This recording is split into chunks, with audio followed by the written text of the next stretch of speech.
Chers élèves, bonjour. Ça y est, on arrive au dernier point sur le thème. Il était temps qu'on le finisse. Cette fois-ci, on va parler de cerveau et plaisir, ou en tout cas, où se trouvent les zones du plaisir dans le cerveau. Alors quand on dit plaisir, c'est pas forcément le plaisir sexuel, c'est tout simplement le mécanisme qui déclenche le plaisir dans le cerveau. Alors, bien sûr, le sexe joue un rôle, mais nous, cette fois-ci, on va étendre l'étude à tout ce qui déclenche ce mécanisme du plaisir. Alors pour ce faire, je vais vous partager la feuille d'activité. Et sur cette feuille d'activité, vous aurez un petit lien qui vous emmène vers l'application, le logiciel, l'animation, un peu les trois à la fois, où du coup on va observer ce qu'on appelle des IRM. Les IRM, c'est des imageries par résonance magnétique. Je ne sais pas si vous visualisez, c'est une espèce de grosse machine tubulaire à laquelle on va à l'intérieur et puis en fait la machine va tourner et émettre un fort champ magnétique. L'idée en fait c'est de cartographier le cerveau. Il y a plusieurs clichés qui vont être pris et on aura accès justement à l'intérieur de notre boîte crânienne. Lorsque vous cliquez sur le lien, on va vous demander si vous voulez des explications au préalable. Vous cliquez sur oui. Vous devez vous renseigner sur ce que c'est que l'IRM et la technique utilisée pour pouvoir bien travailler après. Si vous ne faites pas ça, vous allez bâcler le travail, vous ne comprendrez rien et en fait, vous allez soit répondre à côté, soit ne pas faire, enfin, c'est pas productif.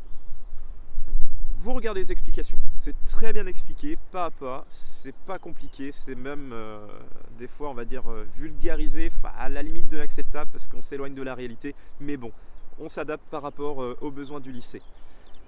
Une fois que vous avez regardé ça, vous aurez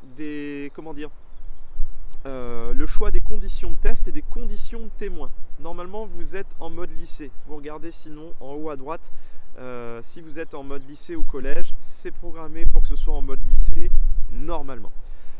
Vous choisissez les conditions de témoin. Les conditions de témoin, c'est une personne qui est seule, dans le noir et en silence.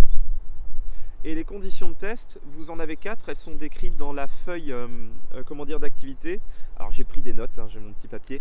Le sujet boit de l'eau, ça vous le trouverez dans les autres situations, tout en bas. Le sujet boit un jus de fruits, entre parenthèses marqué stimulus agréable, donc là a priori ça pourrait provoquer du plaisir. Le sujet regarde un film parlant en couleur et le sujet regarde un film érotique, entre parenthèses stimulus agréable. Une fois que vous avez fait ça, en fait pour ces 4, vous allez lancer l'IRM et vous aurez 3 plans de cerveau, de haut en bas, de gauche à droite et d'avant en arrière.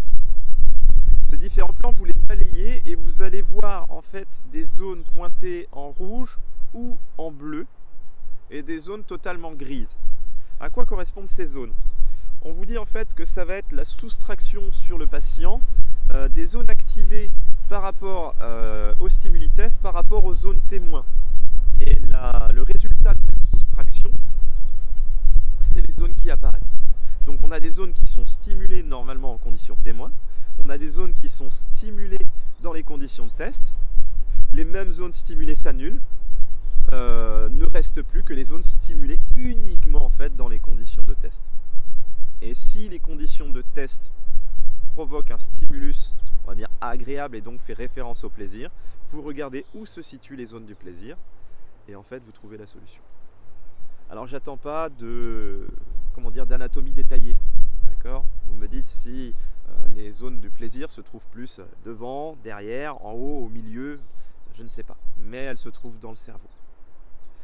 Je vous ferai une petite fiche de réponse et puis j'attends que vous rédigiez proprement ce que vous observez en fait pour chacun des 4 cas et quelle est votre réponse par rapport au problème. En fait, un exercice quoi de plus classique.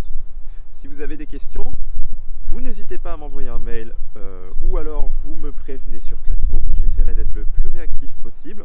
Normalement, il n'y a pas de souci pour ouvrir le site internet. Donc là, normalement, vous pouvez bosser peinard. Et en attendant vos retours, je vous dis à la semaine prochaine.